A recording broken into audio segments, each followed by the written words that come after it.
gedung DPR dibakar. Ini tindakan-tindakan makar ini. Saya menduga kita sudah ada indikasi-indikasi dan kita akan tidak ragu-ragu.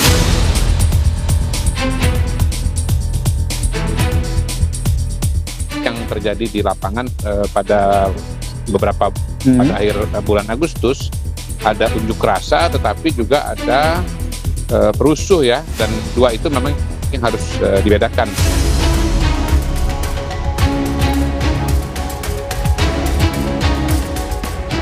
Perlunya dibentuk komisi investigasi independen.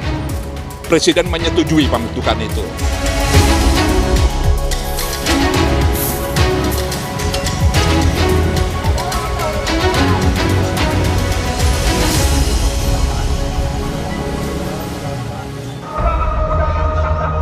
Presiden Prabowo Subianto menyetujui pembentukan tim investigasi independen mengusut kericuhan di sela-sela gelombang unjuk rasa akhir Agustus lalu.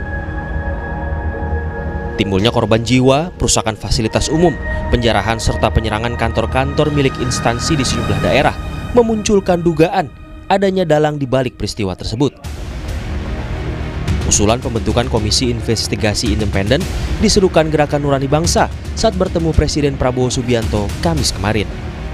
Salah satu tuntutan masyarakat sipil yang juga menjadi aspirasi kami dari GNB adalah perlunya dibentuk Komisi Investigasi Independen terkait dengan kejadian Prahara Agustus beberapa waktu yang lalu yang menimbulkan jumlah korban jiwa, korban kekerasan, luka-luka dan seterusnya yang cukup banyak. Presiden menyetujui pembentukan itu dan detailnya tentu nanti pihak istana akan menyampaikan bagaimana formatnya. Pasca gelombang demonstrasi akhir Agustus lalu, rakyat menyuarakan keadilan, kesejahteraan hingga terlahir 17+8 tuntutan rakyat. Pembentukan tim investigasi independen kasus korban kekerasan dan pelanggaran HAM selama demonstrasi jadi poin pertama tuntutan 17 yang merupakan tuntutan jangka pendek. Namun Menko Hukum, HAM, Imigrasi dan Pemasyarakatan Yusril Ihza Mahendra bilang, pembentukan tim khusus investigasi kericuhan akhir Agustus butuh waktu lama. Karena itu menurutnya lebih baik menyerahkan penanganannya kepada penegak hukum. Apalagi Yusril bilang, kepolisian sudah cukup tegas dalam menangani kasus kericuhan unjuk rasa di berbagai daerah.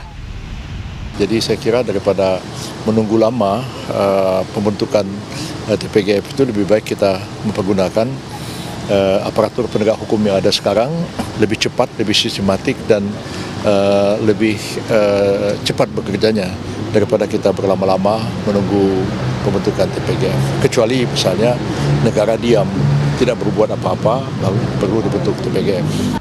Di tengah rencana pemerintah membentuk tim investigasi, 6 lembaga independen nasional bidang hak asasi manusia lebih dulu bergerak membentuk tim pencari fakta kerusuhan. Selain bertugas mengumpulkan fakta terkait korban kekerasan hingga penangkapan sewenang-wenang, tidak tertutup kemungkinan tim ini akan mengungkap dalang kerusuhan. Pada prinsipnya, tim LNHAM ini akan melakukan pencarian fakta untuk mendapatkan fakta-fakta sekomprehensif mungkin dari peristiwa 25 hingga September. Artinya seluruh hal yang terjadi, apakah kekerasan, apakah penangkapan sewenang-wenang, atau korban yang meninggal, korban yang terdampak dan lain-lain, itu semua akan kami identifikasi gitu ya, kemudian dianalisis dan mendapatkan satu laporan yang komprehensif dan tentunya akan disampaikan kepada Presiden dan DPR dan akan kami informasikan perkembangan tim ini kepada publik ya. Publik tentu berharap tim investigasi segera bekerja mengungkap siapa sesungguhnya dalang dibalik kericuhan saat demo akhir Agustus lalu, serta mengungkap dugaan kekerasan dan pelanggaran dalam penanganan aksi unjuk rasa. Tim Liputan Kompas TV. Presiden Prabowo Subianto telah memberikan lampu hijau pembentukan tim investigasi independen kericuhan di saat gelombang aksi unjuk rasa akhir Agustus lalu. Bagaimana agar tim yang bakal dibentuk dapat mengusut setuntas-tuntasnya pihak yang punya agenda lain selain yang dituntut rakyat? Kita akan bahas malam hari ini bersama Wakil Kepala Staf Kepresidenan Muhammad Kodari. Bang Kodari, selamat malam. Masih di mute, Bang. Dan ada juga Direktur Eksekutif Amnesty International Indonesia, Usman Hamid. Malam, Mas Usman. Selamat malam, Audrey. Selamat malam, Mas Kodari. Ya, Bang Kodari, saya mau ke Anda dulu. Bang Kodari, jadi pada saat tim Presiden ini setuju membentuk tim investigasi independen, sudah diketahuikah kapan akan mulainya ini bergeraknya? Pengetahuan saya masih berproses ini ya, karena memang kan persetujuan itu baru, kemudian usulan juga masih terus berdatangan, dan saya kira dari Seknek masih mengkaji pola-pola dan format-format sambil berkomunikasi dengan para pihak untuk memberikan masukan dan saran. Mudah-mudahan diskusi malam ini bisa juga menjadi masukan dan saran bagi pembentukan tim tersebut. Apalagi seperti Bang Usman kan sudah punya pengalaman-pengalaman berkaitan dengan topik-topik sejenis di masa lalu. Apa yang menjadi pertimbangannya ini kemudian masih sebatas usulan, kemudian masih dikaji, Bang Kodari? Memang ada beberapa situasi dan kondisi yang harus disinkronisasi ya. Misalnya seperti dikatakan oleh Pak Yusril bahwa tim dari kepolisian sendiri sudah berjalan cukup jauh ya. Misalnya sudah ditangkap ribuan orang, kemudian sudah dilepas banyak sekali. Terakhir itu ada informasi bahwa dilepas 4.800, masih sisa 500, terakhir tinggal beberapa puluh begitu. Jadi investigasi dari pihak kepolisian sendiri juga sudah berjalan. Kemudian di sisi yang lain Kompolnas juga sudah bergerak. Kompolnas sudah mengatakan mereka sudah kirim tim ke Jakarta, tim ke Jogja, ke Makassar, akan kirim tim juga ke Jawa Timur begitu. Nah, Kompolnas sendiri kan sebetulnya merupakan bagian dari pengawasan kinerja kepolisian begitu. Jadi sebetulnya bentuk-bentuk pengawasan atau pelapisan terhadap kerja-kerja polisi juga sudah berjalan. Lalu kemudian kita mendengar kabar juga bahwa teman-teman di Komnas HAM, Komnas Perempuan, Komnas Disabilitas, kemudian lembaga perlindungan saksi dan korban juga mengadakan tim independen begitu. Jadi saya kira ini perlu perlu disinkronisasikan lah mana format yang terbaik. Kalau gitu, kalau dari Bung Usman sendiri tadi kalau dari pemerintah menurut Bang Kodari ini kan masih dikaji ya, masih ditelaah, kemudian siapa-siapa saja dan kemudian bentukannya seperti apa. Nah, tapi satu sisi kemarin juga dari Komnas HAM sudah membentuk 6 lembaga independen, ada Komnas HAM, Komnas Perempuan, KPAI, Ombudsman sampai dengan LPSK. Jadi kalau bentukan 6 lembaga independen ini karena melihat lamanya gerakan untuk melihat siapa dalangnya, kemudian korban-korban yang hilang siapa, dan kemudian menuntut hal-hal lainnya. Apakah ini yang dilihat makanya 6 lembaga independen ini membentuk tim sendiri? Bisa jadi, tapi tentu lebih tepatnya biar mereka yang menjelaskan. Yang pasti dari keterangan pers mereka dalam sebuah jumpa pers, 6 lembaga itu menyampaikan bahwa mereka akan melakukan pencarian fakta yang bersifat komprehensif sesuai dengan mandat yang mereka miliki. Yang Komnas Perempuan akan banyak memberi perhatian pada hak-hak kaum perempuan, demikian pula yang Komisi Disabilitas misalnya memperhatikan hak-hak masyarakat disabilitas atau difabilitas yang terkena dampak dari kerusuhan. Demikian pula untuk Komisi Anak misalnya, mereka juga akan memberi perhatian pada nasib hak-hak anak atau para pelajar yang ikut berlibat di dalam demonstrasi sampai mereka ditangkap lalu kemudian dilepaskan. Nah, tentu masih muncul pertanyaan apakah memang itu cukup atau tidak gitu. Kebetulan pembentukan tim independen yang dilakukan oleh 6 lembaga ini berbarengan dengan pernyataan dari Gerakan Nurani Bangsa yang bertemu Presiden dan menyampaikan bahwa Presiden setuju adanya pencarian fakta yang independen. Kalau saya tidak salah dengar tadi Pak Lukman Hakim, mantan Menteri Agama yang ikut dalam pertemuan dengan Presiden, menyampaikan bahwa Presiden setuju untuk dibentuk sebuah komisi investigasi. Nah, ada perbedaan antara komisi dan tim pencari fakta. Nah, saya pernah terlibat di dalam komisi penyelidik di Komnas HAM, juga pernah terlibat di dalam tim pencari fakta di bawah kantor Presiden. Tapi Bedanya itu apa, Mas? bedanya salah satunya adalah pada wewenang. Wewenang di dalam sebuah komisi itu lebih kuat, lebih formal, lebih resmi. Misalnya, ia di dalam memanggil seseorang atau memanggil orang-orang yang dianggap mengetahui atau bertanggung jawab atas peristiwa katakanlah kerusuhan atau kekerasan secara umum atau pelanggaran hak asasi manusia, mereka punya kewenangan subpoena atau kewenangan memaksa. Jadi siapapun yang dipanggil oleh komisi ini itu wajib untuk menghadirinya. Sementara di dalam tim pencari fakta tidak ada daya ikat yang mewajibkan itu. Seringkali tim gabungan pencari fakta atau tim pencari fakta yang pernah saya ikuti banyak yang mangkir dari panggilan tim pencari fakta. Mas Usman, kalau gitu sebaiknya, kalau dari saran Anda, sebaiknya dari tim ini masing-masing jalan antara tim dan juga tadi ya komisi, atau keduanya perlu koordinasi sebaiknya? Saya kira kalau semuanya berjalan dan saling berkoordinasi itu akan membantu kita semua untuk mengetahui apa yang sesungguhnya terjadi secara komprehensif. Tadi Pak Yusril menyampaikan tidak setuju, tidak perlu. Salah satu alasannya karena itu akan memakan waktu lama lagi dan karena polisi sudah bekerja dengan cepat. Nah, apa benar kita perlu waktu yang lebih lama lagi? Sebenarnya dalam sebuah tim pencari fakta atau sebuah komisi itu bisa dibatasi waktunya sementara. Tim pencari fakta Munir misalnya hanya 3 bulan. Di dalam 3 bulan itu pekerjaan-pekerjaan yang menghasilkan temuan cukup mencengangkan gitu, sampai dengan keterlibatan petinggi di maskapai yang terlibat ketika itu maupun juga Badan Telik Sandi. Demikian pula dalam tim-tim sebelumnya. Jadi yang kedua, kalau dikatakan polisi bekerja cepat, justru komisi semacam ini akan membantu polisi. Misalnya di dalam menelusuri benar tidak ada anggota kavaleri TNI yang terlibat. Dan kalau memang benar, maka komisi ini justru membantu dan tidak memiliki semacam kendala psikologi atau kendala hukum sebagaimana yang dialami oleh pihak kepolisian. Kalau gitu kita tanyain ke Bang Kodari. Bang Kodari, sebenarnya kalau tadi dibilang Mas Usman adalah komisi ini sebenarnya membantu pihak kepolisian begitu ya. Nah, tapi kalau dilihatnya kalau misalnya membantu, kenapa nggak harus langsung gercep aja, Bang? Atau sebenarnya jangan-jangan ya sudah, jangan ada, mungkin ditunda dulu, kita lihat dulu kinerja dari kepolisian seperti apa, Bang Kodari? Ya, itulah makanya kalau di dalam pemerintahan kan variabel yang harus diperhitungkan itu banyak ya.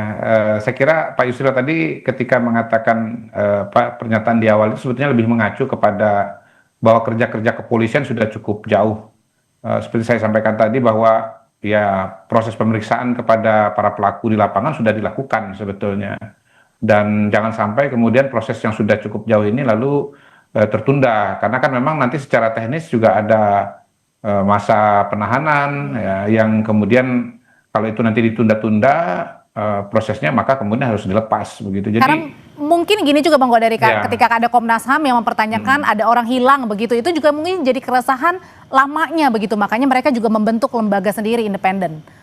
Iya, sebetulnya kan begini juga, ini diskusi kita ya, bukan agak keluar dulu dari apa yang sudah disetujui oleh Presiden, karena Presiden kan dalam konteks menerima usulan dari GNB. GNB misalnya kan gini, kalau bicara proses yang tegas dan transparan itu sudah diberikan oleh Presiden dari awal sekali ketika memberikan pernyataan kepada publik gitu. Nah, dari kacamata kepolisian sendiri mereka sudah mengerjakan tahapan-tahapan yang ada kalau untuk internal ada tahapan etik, ada administrasi, dan juga membuka ruang pidana.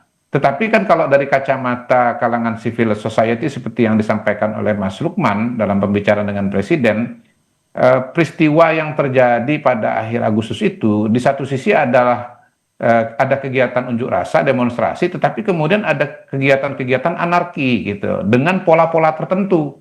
Nah, kalangan civil society ini kan ingin katakanlah membersihkan atau menghilangkan fitnah-fitnah yang terjadi kepada kalangan civil society begitu, kepada masyarakat sipil, kepada mahasiswa, dan karena itu diperlukan suatu pembuktian terhadap adanya kelompok-kelompok yang anarkis tersebut begitu. Nah, tetapi balik lagi, ini kan proses dan tahapannya seperti apa? Ada soal waktu, ada soal scope, ada soal anggota, itu sendiri juga bukan perkara yang mudah untuk dibahas. Siapa yang berhak masuk ke dalam? Dan karena itu mungkin salah satu ini ya usulan dalam diskusi kita kali ini bukan mustahil misalnya teman-teman GNB bekerja sama dengan 6 lembaga yang notabene sudah membentuk tim independen yang tadi sudah diceritakan dan sudah kita bahas. Katakanlah misalnya ini apa ya, bagian dari diskusi kita ya, itu sekalian mencari format ini. Misalnya nanti kita tunggu bukan keputusan, hasil penyelidikan dari kepolisian, mungkin nanti ditambah dibandingkan dengan dari tim investigasi teman-teman Komnas HAM dan kawan-kawan yang sudah terbentuk, yang barangkali kemudian bergabung di dalamnya ada elemen GNB, nanti dilihat hasilnya seperti apa. Kalau memang tidak memuaskan, mungkin baru dibentuk komisi independen seperti yang disarankan oleh Bang Usman gitu. Pak Yusril sendiri dalam pernyataan sebetulnya membuka ruang begini. Oke, berarti artinya Ini lihat dulu kalau tidak memuaskan gitu. kemudian baru mau bicara apa gitu. Kalau bicara fakta-fakta hukum ya sudah berjalan oleh pihak kepolisian. Tetapi kalau mau berbicara tentang sesuatu yang lebih besar, barangkali nanti itu adalah porsi atau wilayah dari komisi ini gitu. Jadi saya kira itu salah satu dinamika yang kita lihat kalau kita renungkan perkembangan yang ada. Oke, kalau gitu kalau ketika Presiden sudah setuju sebenarnya Mas Usman ini harus memang cepat segera dibentuk atau tadi menunggu dulu hasil dari polisi? Bisa langsung dibentuk, karena kalau sudah ada persetujuan dari Presiden, maka tinggal disiapkan rancangan keputusan Presiden. Isinya tentu berisi diktum-diktum tentang wewenang dari komisi itu, komposisi anggotanya, mandatnya, prosesnya sampai dengan durasi waktu yang disediakan kepada komisi ini, katakanlah 3 bulan. Ada banyak contoh yang pernah dibentuk oleh Presiden Habibie, Presiden Gus Dur, Presiden Megawati, dan juga Presiden SBY. Nah, itu semua bisa dijadikan semacam perbandingan. Bisa juga mengikuti standar-standar di kantor Komisi HAM atau Dewan HAM PBB yang dalam sejarah mungkin sudah membentuk paling tidak 50 komisi yang bekerja untuk situasi-situasi hak asasi manusia yang sangat kompleks dari Gaza, Palestina, sampai dengan situasi di Myanmar. Pak Marzuki Darusman misalnya, mantan Jaksa Agung di Indonesia di era Gus Dur, pernah memimpin ketua tim pencari fakta untuk Myanmar dengan mandat dari Dewan HAM PBB. Kita banyak tokoh yang sangat berintegritas termasuk di dalam Gerakan Nurani Bangsa juga bisa menjadi anggota-anggotanya. Oke, pertanyaannya apakah dengan pembentukan nanti ada komisi atau lembaga ini bisa menyasar sampai ke dalam kericuhan termasuk juga dengan membebaskan aktivis yang saat ini sampai dengan sekarang ini masih ditahan? Usai jeda ya Bapak-Bapak, tetap bersama kami di Sapa Indonesia Malam. Menyambung pertanyaan saya sebelumnya, Mas Usman, apakah dengan pembentukan lembaga ataupun nanti komisi begitu, apakah soal dalang kericuhan ini bisa terungkap, termasuk soal pembebasan para aktivis yang masih ditahan? Untuk yang pertama, untuk dalang sangat mungkin, dan itu pasti perlu waktu, perlu pencarian fakta-fakta yang lengkap dan sedetail-detailnya dari berbagai sumber, dari berbagai metode pencarian fakta. Tetapi untuk yang kedua mengenai pembebasan para aktivis, sebenarnya tanpa di sebuah komisi pun bisa saja itu dilakukan segera. Misalnya pihak kepolisian mengeluarkan SP3 dengan alasan perbuatan itu bukan perbuatan pidana atau perbuatan itu kurang buktinya untuk disebut sebagai pidana atau demi hukum. Yang kedua, para aktivis yang ditangkap kan atau ditahan telah mengajukan penangguhan penahanan. Itu bisa segera sebenarnya kalau pihak kepolisian mengambil keputusan ke arah sana. Tapi untuk mencari dalangnya saya kira itu perlu waktu yang tidak sebentar, tidak cukup 1 minggu, tidak cukup 2 minggu, paling tidak bayangan saya itu 2 bulan gitu. Jadi itu bisa membawa kita pada titik terang apa sebenarnya yang terjadi. Bagaimana dan itu akan terungkap pada saat lembaga ataupun komisi ini dibentuk? Pada saat komisi ini dibentuk, tentu ia baru akan bekerja dengan mandat yang dirumuskan, katakanlah oleh sebuah kepres. Gitu. Paling tidak dalam 1 bulan pertama itu mulai akan terlihat titik terangnya. Gitu. Bulan kedua saya kira udah mulai bisa kelihatan siapa-siapa saja nanti dipanggil dan dipandang bertanggung jawab atas peristiwa-peristiwa yang terjadi dalam skala nasional itu. Untuk pengungkapan dalang, apakah ini juga menjadi concern kemarin pada saat Pak Lukman Hakim bertemu dengan Presiden Prabowo, Bang Kodari, untuk membentuk komisi ini? Saya tidak ikut hadir dalam pertemuan, jadi tidak bisa mengkonfirmasi. Tapi saya kira Pak Lukman cukup konsisten mengatakan dalam beberapa kesempatan justru memang itu yang menjadi pertanyaan terbesarnya. Karena sebetulnya GNB ini memang sama dengan presiden, yaitu membedakan dua kategori pelaku di lapangan dan dua peristiwa di lapangan pada akhir Agustus. Pertama ada unjuk rasa, demonstran, kalangan civil society, orang-orang yang memang bersuara sesuai dengan dan dijamin oleh Undang-Undang Dasar kita, oleh Undang-Undang. Tetapi kemudian ada peristiwa yang terpisah, yaitu ada anarkisme di sana. Pembakaran halte, perusakan fasilitas umum, pembakaran gedung DPRD, memakan korban jiwa. Nah, Pak Lukman dengan tegas mengatakan, kita pengen tahu nih siapa ini. Karena ada pola-pola atau ada elemen-elemen yang diduga menunggangi itu. Dan memang kalangan civil society mau membedakan antara dua hal tersebut. Sebetulnya kembali lagi, kalau bicara polisi pun mereka juga membedakan antara unjuk rasa yang damai, ya, yang legitimate dengan adanya anarkisme atau pelaku pengerusakan, begitu. Jadi sebetulnya pada benang merahnya saya tidak melihat ada perbedaan antara apa yang diinginkan oleh presiden, polisi, dan GNB dan kalangan civil society. Cuman kalangan civil society lebih memberikan penekanan bahwa akan lebih jelas atau lebih yakin kalau kemudian itu dibentuk atau dievaluasi melalui adanya tim independen begitu. Nah, tapi formatnya ini yang memang perlu dibicarakan secara lebih mendetail. Oke, tapi Bang Kodari kalau misalnya nanti ada, ataupun kan 6 lembaga independen ini sudah mulai bergerak begitu ya, kira-kira usulan begitu, bisa ditindaklanjuti kah sampai misalnya dipidana? Tergantung temuannya nanti ya Pak Usman ya, tergantung temuan-temuan di lapangan. Jadi nanti tiap temuan itu akan memiliki konsekuensi hukum dan rekomendasi yang berbeda-beda gitu. Dan itu sesuatu yang, makanya tadi saya katakan di depan, karena proses hukum yang dilakukan oleh polisi ini sudah berjalan cukup jauh, data-data yang dikumpulkan juga sudah cukup banyak, lalu kemudian pada saat yang bersamaan ternyata gagasan dan ide dan pemikiran itu juga berjalan pada elemen-elemen yang lain, sudah ada 6 organisasi yang berkumpul dan itu tidak kecil saya kira ya. Mungkin teman-teman GNB daripada menunggu bergabung saja dengan dengan lembaga yang 6 ini, lalu kemudian temuannya apa disampaikan nanti dibandingkan dengan dari kepolisian, dan kalau memang dirasakan ada sesuatu yang perlu dibuka lagi atau diteliti lebih jauh, mungkin pada titik itulah apa yang disebut oleh Bang Usman dengan komisi independen itu bisa dipertimbangkan. Nah kalau gitu Mas Usman, apa yang perlu dibuat oleh 6 lembaga independen ini agar nanti hasil timnya tidak melempem pada akhirnya? Ya, bisa saja 6 lembaga ini bertemu presiden, bertemu pimpinan DPR RI untuk memastikan bahwa seluruh kerja-kerja mereka ke depan mendapatkan dukungan penuh. Sebab dalam pengalaman terdahulu, misalnya Komisi Nasional Hak Asasi Manusia berkali-kali melakukan penyelidikan, tapi kurang mendapatkan kerjasama dari Jaksa Agung misalnya, atau dari TNI misalnya. Nah ini hal-hal seperti ini tidak boleh terulang kalau kita ingin mengetahui kebenaran yang sesungguhnya ada di balik peristiwa Prahara Agustus yang kemarin.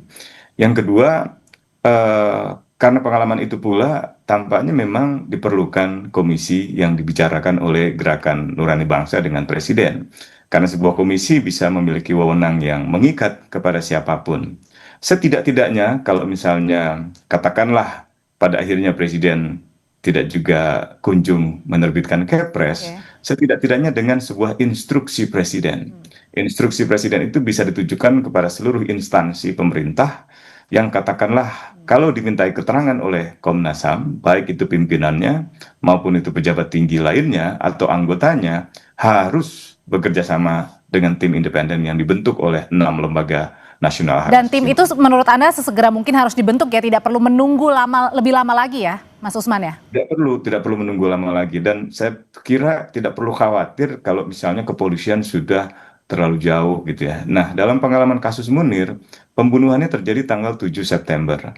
Pembentukan tim pencari fakta oleh Presiden itu pada tanggal 23 Desember. Jadi 3 bulan lebih tim itu baru dibentuk, tetapi masih tetap bisa memberi pengaruh yang positif terhadap proses penyelidikan di kepolisian. Bahkan ikut membantu menopang kerja-kerja kepolisian ketika terkendala di dalam melakukan penyelidikan dan penyidikan di lingkungan maskapai atau di lingkungan lembaga telik sandi negara ketika itu. Oke. Kalau gitu Mas Bang Kodari, dengan hal ini apakah juga ada pertimbangan begitu ya akan sesegera juga tadi ya, tidak hanya sekedar usulan, artinya benar-benar membentuk tim atau komisi ini agar mengembalikan trust publik juga, dan ini merupakan salah satu tuntutan 17+8 juga, Bang? Saya akan coba rumuskan ya, masukan dan diskusi yang saya alami beberapa 1-2 hari ini dengan beberapa kalangan untuk dipertimbangkan atau menjadi pertimbangan bagi teman-teman di pemerintahan ya, khususnya di Seknek ya, untuk kemudian dilihat format-format yang paling ideal untuk situasi dan kondisi ini. Kita lihat aja nanti bagaimana format yang terbaik yang bisa diperoleh dari situasi dan kondisi serta dinamika yang ada pada hari ini.